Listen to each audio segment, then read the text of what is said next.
일하는 분야에 집중하고 바르게 깨달아야 건강하고 행복하게 살아갈 수가 있을 것입니다.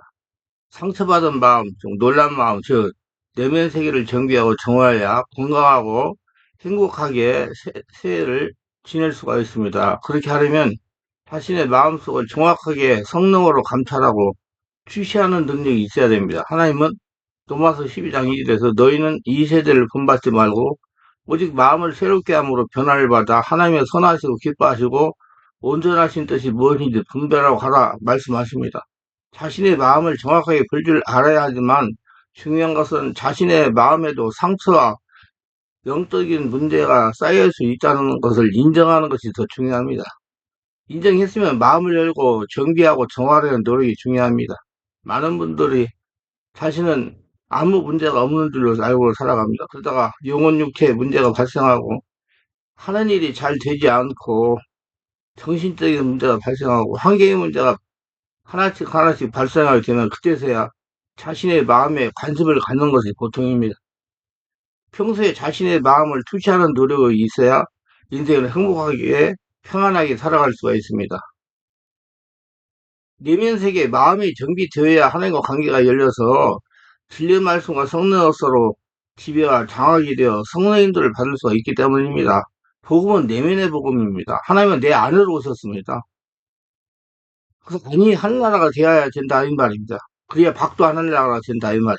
하나님은 성령의 인도를 받아야 하나님의 자녀라고 말씀하십니다. 우리가 알아야 할 것은 잠재의식이 성성된 상처는 모두 출동 준비를 하고 대기하고 있다는 것입니다. 책꽂이에 책이 꽂혀 있는 것과 같이 모두 서서 대기하고 있는 것입니다. 그래서 동일한 상황이 전개되는 순간 안 된다 하면서 반대하게 하는 겁니다. 잠재의식이 자신의 감정을 자극하여 순간 이성을 잃게 하는 경우도 있습니다. 우리의 마음 안에 쌓여가는 영혼력의 독소들이란 이런 것들이 있습니다. 하나님은 우리를 마음으로부터 새롭게 시작하셨습니다. 실패를 넘어 성공을 향해 새롭게 도전하게 하십니다. 이렇게 함으로 하나님을 닮는 우리 자신의 가치를 높이게 하십니다. 아무것도 하지 않는 것은 스스로 쓸모없는 존재, 무가치한 존재로 전락하는 것입니다. 구원받은 인간은 계속 가치가 올라가다가 마지막에는 천국까지 가는 것입니다. 인류에서는 과거가 지은 실패감, 부정적인 감정에서 벗어나야 됩니다. 그리고 자꾸 생명 말씀과 성령의 여사로 마음을 정비하고 정화하여 자신을 깨끗하게 가꿔야 됩니다. 마음을 가꿔야 됩니다. 내면 세계를 정화해야 됩니다. 과거를 바꿔야 됩니다. 영적인 성품을 가꿔야 됩니다. 그래야 하나님께서 쓰십니다. 새로운 것에 대한 도전은 과거를 정리해야 가능합니다. 마음이 형성된 과거가 정돈되지 못하면 새로운 도전을 할 수가 없고 결국 하나님께서 원하시는 행복하고 성공적인 삶을 살지 못하게 됩니다. 마음을 정비하고 정화해야 됩니다. 그 전에 알아야 할 것은 인간의 마음속에 머무르면서 그 사람의 내면 세계를 관리하는 심리기 되는 현재의식과 잠재의식은 서로 맡은 바 책무가 다릅니다. 현재의식은 사람의 생각을 만들어내는 일을 하고 잠재의식은 그 사람의 느낌을 만들어내는 일을 합니다. 사람의 생각과 느낌은 서로 다른 마음의 영역에서 만들어진 것으로서 그 사람의 인간된 모습을 외부에 있는 사람들에게 전달해주는 역할을 합니다. 현재의식에서 만들어지는 생각이 사람의 의지에서 만들어진 것이라면 잠재의식에서 만들어진 느낌은 사람의 의지와는 전혀 상관없는 잠재의식이 만들어냅니다. 생각과 느낌은 정신분석학에서 주로 다루는 심리 분야입니다. 정신분석은 오랜 연구의 역사적 과정 속에서 인간이 조종할 수 없는 잠재의식에 대한 본질을 알아보고 되어 있습니다.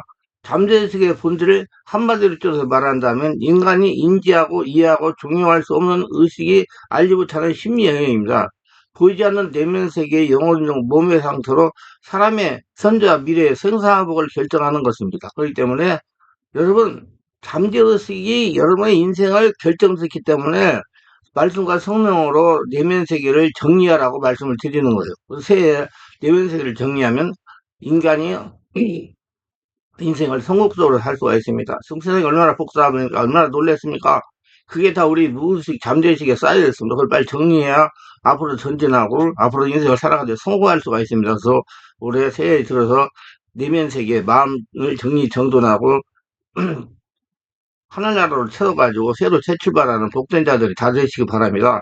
현재의식의 밑바닥에는 잠재의식은 인간이 태어난 이후 모두 행복하고 불행하고 기쁘고 슬프고 잘하고 못하고 등의 모든 인생의 경험이 컴퓨터에 기록되듯 기록되고 있습니다. 잠재의식은 의식의 내부에 깊이 숨겨진 엄청난 능력입니다.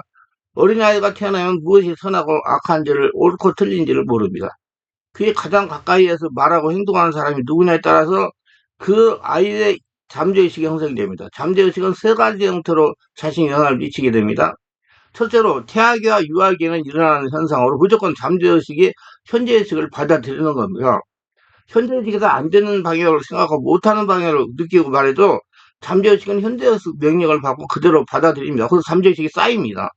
잠재의식은 자신이 내리는 생각이 명령이 좋은 것이든 나쁜 것이든 구분하지 못하고 그대로 받아들입니다. 어린아이이기 때문에 유아 시절은 분별력이기 때문에 어린아이이기 때문에 자신의 주변 사람이 들은 단점만 생각하고 단점 못하고 열등적인 것만 생각하여 자신을 열등적인 인간으로 현재의식에서 생각을 명령을 내리면 잠재의식은 그를 여과없이 그대로 받아들입니다. 그래서 잠재의식이 쌓이고 쌓이고 쌓여가지고 이제 인생을 망가뜨리는 겁니다. 그 예수님과 성령을 허둔해가지고 잠재의식을 고치라고 그러는 거예요. 현재의식을 따르다가 상처를 받으면 상처가 잠재의식의 형성이 되기도 합니다. 유아기의 잠재의식은 자신의 생각하는 대로 움직이고 형성됩니다. 자신이 아주 적극적으로 자신 있는 생각만 하면 자신이 있고 머리 있다는 그림이 형성되어 그렇게 생각되고 행동하게 되고 인생을 그렇게 살아갈 수가 있습니다. 그런데 부모가 자신의 요구를 들어주지 않으면 상처가 잠재의 형성이 됩니다. 유아 시기에는 자기주를 생각하기 때문에 이런 경우가 보통입니다. 유아 시절에는 성공과 행복을 생각하면 성공과 행복한 쪽으로 잠재의식이 형성되고 실패와 불행만 생각하면 실패와 불행 쪽으로 잠재의식이 형성이 됩니다. 유아기를 보고 듣고 생각하고 느끼고 보는 것은 모두 잠재의식 깊은 곳에 저장이 됩니다. 그래서 잠재의식이 이런 인생을 끌고 가는 거예요. 둘째로 잠재의식이 자신의 주인 역할을 하는 겁니다. 유아기를 지나서 소년기에 접어든 사람들은 이런 경우가 나타나는 것이 보통입니다. 유아기에 형성된 영역의 상처와 정신적인 상처와 잠재의식이 형성된 대로 행동 옮기도록 역사하는 것입니다.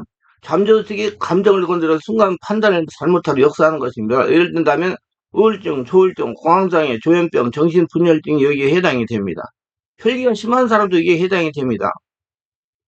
분노를 잘하는 사람도 여기에 해당이 됩니다. 사람은 본래 혈기가 심하게 창조되지 않았습니다.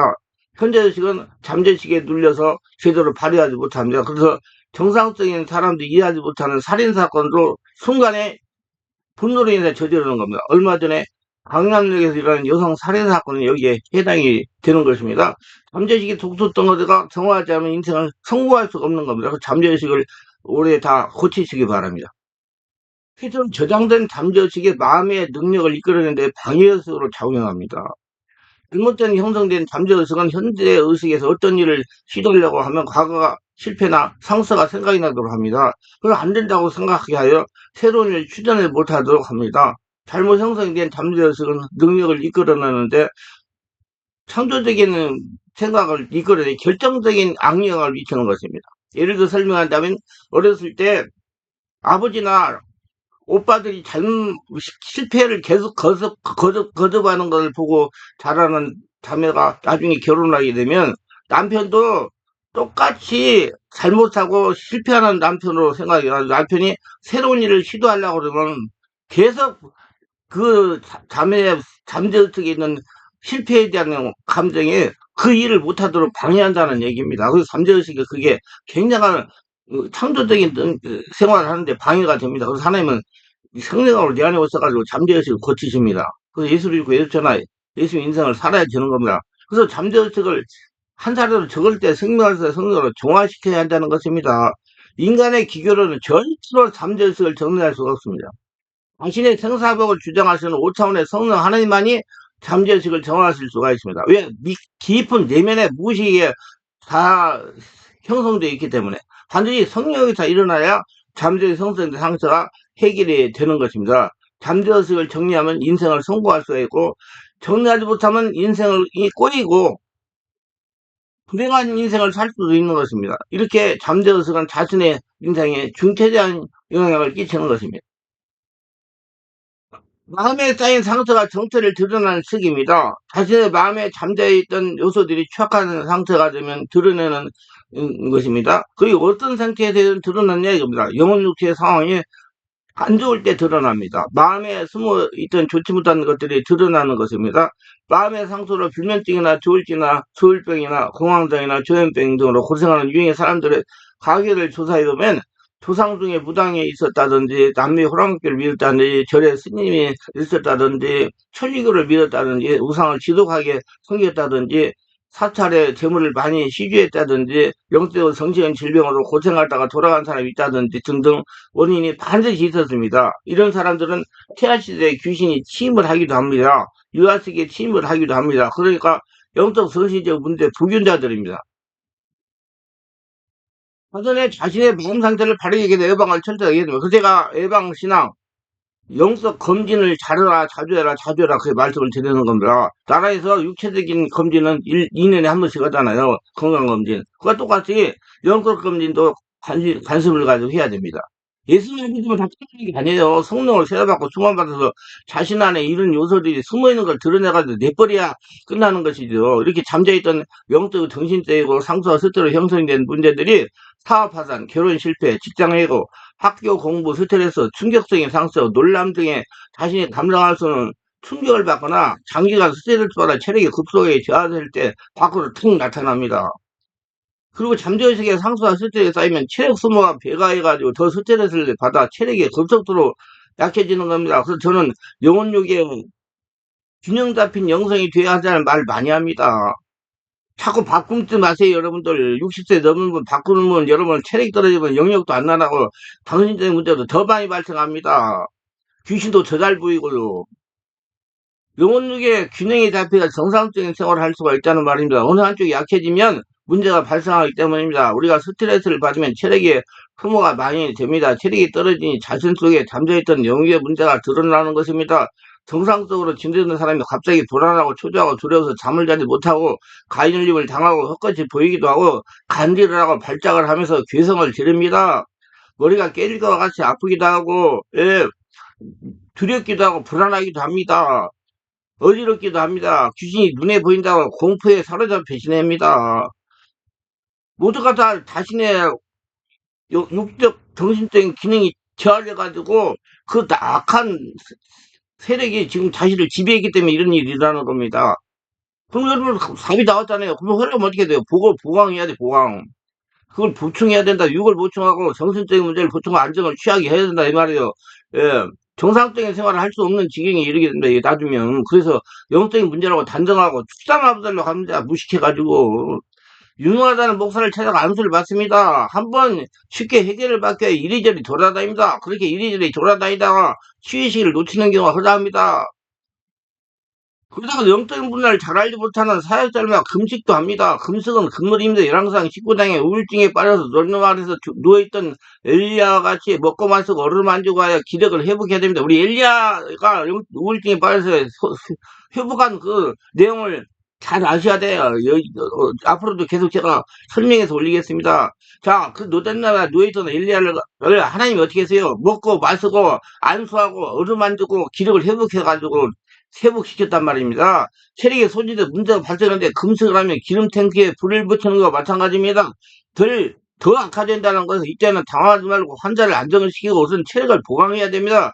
빠른 시간에 체력을 보강할 수 있는 보약이나 다른 보양식품을 먹어야 됩니다. 보약도 먹어야 돼요, 여러분. 그 체력을 회복시켜야 됩니다. 뭐 밥이 보약이다. 물론 그렇죠. 저는 밥이 보약인 줄 알고 밥을 먹고 소고기 2인분씩 먹어도 체력이 회복되지 않아가지고 군대 있을 때 정말 잘못될 수도 있었는데 나중에 깨닫고 보약을 먹고 사람이 체력돼가지고 지금 이렇게 살고 있어요. 자꾸 밥이 보약이다, 밥이 보약이다 하지 마세요. 좀 체력이 회복돼야 돼요. 보약도 먹어야 돼요. 그래서 체력을 회복시켜야 됩니다. 그래야지 저 눈에 귀신 보이는 사람들 다 잘못된 사람들입니다. 다 기력이 떨어져가지고 헛것이 보이는 거예요. 여러분 성령 충만 저 같은 사람이 귀신 안 보입니다. 왜냐? 보였다 그러면 쫓겨 나가야 되니까 어떻게든 숨으려고 그러죠. 그리고 귀신이 영이기 때문에 안 보여요. 안 보이는 게 맞습니다. 그러나 사람한테 붙으면 사람을 이용해가지고 하기 때문에 나타나는 것이죠. 착각을 하지 마세요, 여러분. 자꾸. 그것도 눈에 귀신 보여 자랑하지 말아요. 나는 그런 사람 좀 한심하다고 느껴요. 그 체력을 회복시켜야 돼. 그래서 계속 내적 치료를 받으면 귀신이 안 보입니다, 나중에. 그러면서 정신의 문제를 바르게 전문으로 치유하는 사역대에 가서 말씀과 성도로 치유를 받으면 바로 정상이 됩니다. 목회자의 안수를 받아 안정을 취하게 해야 됩니다. 엘리야도 안수를 받았잖아요. 자율승행이 정상이 되도록 해야 됩니다. 자율승행에 대해서는 그 유튜브, 저, 컴퓨터 검색창에 쳐보세요. 핸드폰 들어가 검색창에 자율승행이 뭔가. 마음과 정신의 치유는 무조건 죽기만 한다고 치유가 절대로 안 됩니다. 성령으로 충만한 사람이 안수하면서 내면을 정하여 자율신경이 안정이 되도록 해야 됩니다. 자율신경에는 교감신경이, 부교감신경이 있어요. 비전부의 죽기는 오히려 더 악화가 될 수가 있습니다. 주의해야 됩니다. 영적 정신적인 문제 치유가 그렇게 쉽고 단순하지 않습니다. 환자 스스로 말씀을 듣고 성령으로 기도를 하도록 해야 됩니다. 그 본인이 기도해야 돼요. 본인의 온몸 심령 안에서 성령 역사가 일어나서 불이 밖으로 나와야 됩니다. 하나님이 장하게 해가지고 자신의 영의 힘으로 일어서게 해야 됩니다. 성령의 권능으로 자신의 성령 충만함을 일어서게 해야 돼요. 능력 있는 사람 안수 받아가지고 귀신 떠내자고 고쳐지지 않아요. 며칠만 지나면 도로 원위치 돼요. 자기 안에 성령의 능력이 없기 때문에 환자가 영적 자립을 해야 되므로 시간이 걸리는 일입니다. 급하게 생각하고 빨리 치유되는 것은 절대 안, 저에게 전화가지고 얼마나 하려면 돼? 아, 나는 어떻게 알아? 하나님만 아시지. 자기가 하는 대로 하나님 나라가 되어야 없어지니까. 그러니까 여러분 맨날 죽을 때까지 돌아다니는 거예요. 귀신만 쫓아내면 장세는 치유된 것 같은데 시간이 지나면 재발합니다. 100% 재발합니다. 마음에 이거 자립능이 없기 때문에 온몸의 성령의 권능이 채워지지 않았기 때문에 그래서 하나님은 그래라 그러거나 그래 모든 걸 더하시라 그러고 쓰는 거예요. 우리 말씀을 정말 성령으로 깨달아가지고 적용을 잘하세요. 인간적으로 육적으로 해석하지 말고 근데 이와 같은 전문적인 치유를 일반 성도들이나 목사들은 잘 이해하지 못합니다. 그냥 그저 귀신만 쫓아내는 줄 알아요. 그래서 영적 치유 귀신만 쫓아내겠다고 1년 이상 돌아다니면서 이 사람 저 사람에게 안수와 특기만 받아 돌아다니게 됩니다. 그러면은요 이 귀신이 그 안에 있는 귀신이 내생이 생겨가지고 얼마나 악랄하게 방학해가지고 안 나가는지 원래 그런 사람 오면 정말 힘듭니다. 반응이 없죠. 며칠을 해야지 그 역사가 일어나기 시작해요. 그 내세가 안 생기도록 한 사람한테 집중적인 치료를 받아 이러다가 치유의식을 놓쳐가지고 환자가 사람 노릇을 못할 정도로 심각해질 수가 있으니까 주의하지 않으면 안 됩니다. 제일 좋은 것은 사전에 예방하는 거예요. 그럴 때가 10년 전체에 이 말씀을 올리는 거예요. 여러분 제일 좋은 게 정신 문제, 이 육적인 문제, 영적인 문제가 해결돼가지고 편안해져야지. 그 다른 것은 얼마나 시끄럽습니까? 그거다 상처 스트레스 쌓여있단 말이야. 그래야 이거 그걸 잘 분별하고 하면서 자기 관리하면서 이기고 살아갈 수가 있죠. 올해 또 경제가 얼마나 어려울지도 모르잖아요. 이런 가계력이 있다면 미래 성령이 충만한 교회에 가서 가지고 그 내면 세계를 잘 알고 전문적인 치유 사역을 하는 그런 치유 목회자의 도움을 받아가면서 성령서로 문제 잠복된 요소를 배출하는 겁니다. 그런 교회는 숫자가 적어요, 인원이. 그러니까 많은 사람이 있는 데만 가려고 그러지 말고 적은데 저는 우리 교회는 숫자가 적어요. 왜 그런 사역을 하기 때문에. 그리고 나는 많이 오는 걸 봐. 굉장히 마음에 부담을 느껴요. 좁게 와야지 개별로 알아서 해가지고 사람을 살릴 수가 있기 때문에. 그래서 아무 교회나 다닌다고 예방되는 건 절대로 아닙니다. 살아계신 성령의 역사가 있고 생명의 말씀이 증거되는 교회라야 사전에 영적인 진단을 하여 치유할 수가 있습니다. 뭐 교회 말씀 없는 게 어디냐? 아, 이 살아있는 게 말씀 성령의 역사가 일어나는 성령으로 깨달아서 전하는 말씀 생명의 말씀 성령의 강하게 역사하는 교회라야 정체를 폭로합니다. 심하게 준 나이와 상관없이 정체를 드러내 중학교 2학년 중2병 고등학교 1, 2학년 17살 고1 제일 많이 드러냅니다. 학업의 스트레스가 심하기 때문입니다. 20살에 드러냅니다. 24살에 드러냅니다. 결혼에 잦은 부부라고 했을 때 드러냅니다. 여튼 자매가 결혼해가지고 스트레스 받고 불을 받고 영적인 문제가 자꾸 돌발해가지고 사람들 구실 못하는 우울증 걸린 사람 많이 있어요. 27살, 32살, 36살, 38살, 43살 등등 한 번 침입해서 자리 잡은 귀신은 인내하면서 기다리다가 취약한 시기가 되면 반드시 정체를 드러냅니다. 취약한 시기란 상처와 스트레스, 영혼력의 기능이 비정상 상태가 되었을 때, 체력이 떨어졌을 때, 기능이 약화됐을 때 드러냅니다. 그래서 전인적인 건강에 관심을 가져야 돼요. 말씀과 성령으로 정기적인 영적 진단과 내적 치유와 축기하는 예방신앙이 중요합니다. 그런 것에 중점을 두고 사역하는 교회를 가셔야 돼. 그런 문제가 있는 분들은 제발 많이 모여있는 데 가서 앉아가지고 있지 말고, 상처가 있고 영적으로 깔끔하지 못한 가게를 가지는 분들은 교회 예배당을 잘 정해가지고 가셔야 됩니다. 성령사 강한 교회에서 신앙생활 하면 더 미리미리 영적 진단해가지고 치유하기 때문입니다. 예방신앙이 중요해요. 숨어있던 귀신은 자신이 원하는 시간에는 반드시 정체를 드러내기 때문에, 드러낸다면 굉장히 시간이 많이 걸려 고치는데요. 미리 알고 대처해가지고 고치고, 올해다 자기 관리 잘하고 내면 세계 정리 정하고 잠재의식, 무의식, 현재의식 잘 정리해가지고 건강하게 행복하게 이 어려운 시기를 잘 극복하시기를 예수님의 이름으로 축원합니다. 기도합니다. 오늘도 저희 세계를 끝까지 들어주신 분들을 축복하면서 구독, 좋아요, 알람 설정, 공유하신 분들 축복하시고, 성령으로 세례받고 수능받고 성령으로 다시 진단 잘해가지고 자신 안에 무엇이 들어앉은지 알고 내면 세계를 바르게 깨닫고 잠재의식과 현재의식을 잘 깨달아서 적용해서 삶을 성공적으로 살고 건강 행복하게 새해 맞이하는 복된 자들이 다 되도록 예수님의 이름으로 축원합니다. 아멘.